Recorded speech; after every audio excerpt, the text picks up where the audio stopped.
दशकं 96 विभूतियोगम् त्वं हि ब्रह्मैव साक्षात् परमुरुमहिमन् अक्षराणाम् अकारः सारो मन्त्रेषु राज्ञाम् अनुरतिमुनिषु संसृगो नारदोऽपि प्रक्रदो दानवानाम् पशुषु चतुरभिः पक्षिणां वैनतेय नागानामस्य नन्दः सुरसरिदपि च षोडशां विश्वमूर्ते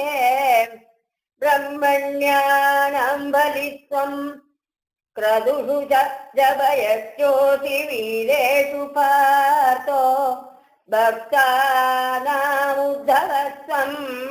बलमतिबलिनां दामतेजस्विनां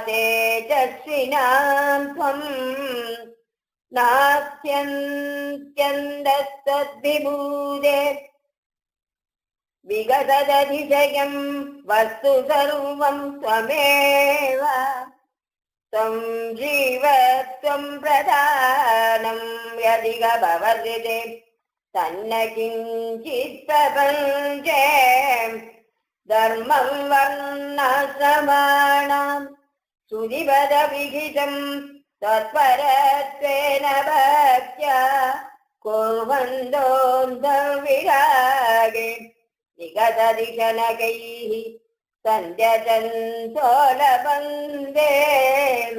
सत्तास्फूर्तिप्रियत्वात्मकमखिलपदार्थेषु भिन्नेष्वभिन्नम् न मूलं विश्वमूलं परममहमिति त्वद्विभूतं विशुद्धम् ज्ञानं कर्माभिभक्ति त्रिदयमिह भवत् प्रापकं तत्र तावति निर्विण्णानामतेज विषय इह भवेत् ज्ञानयोगे धिक्कारः सक्तानां कर्मयोगः त्वयि विनिहितो येदुनात्यन्त सक्ता नाप्यत्यन्तं विरक्ता त्वयि च हृदरसा भक्तियोगो गमीषाम् ज्ञानं तद्भक्ततां वा लघुसुहृदवशान् मर्त्यलोके लभन्ते तस्मादत्रैव जन्म मृगयति भगवन्नागो नारगो वा आविष्टं मां तु दैवत् भवजलनिधिबोधायिते मर्त्यते संकृत्वा कर्णधारम् गुरुमनुगुणवादायित अव्यक्तं मर्दयन्तः श्रुतिभिरभिनयैः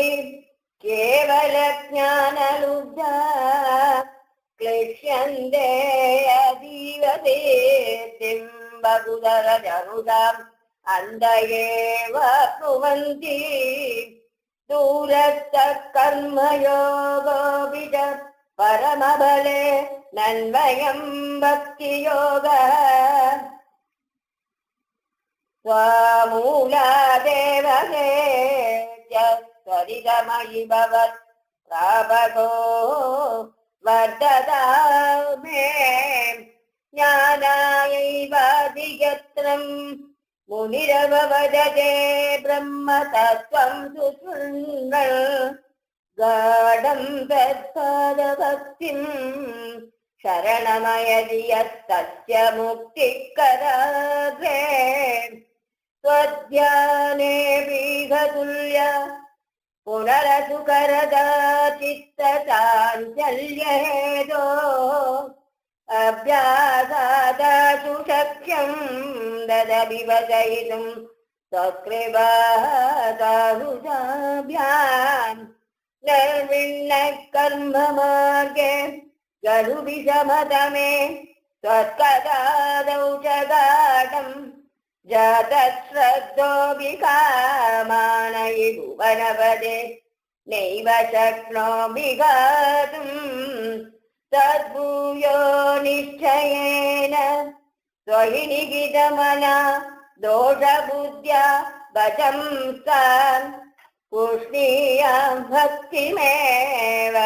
त्वयि हृदयगते मङ्क्षुणक्षन्ति सङ्गा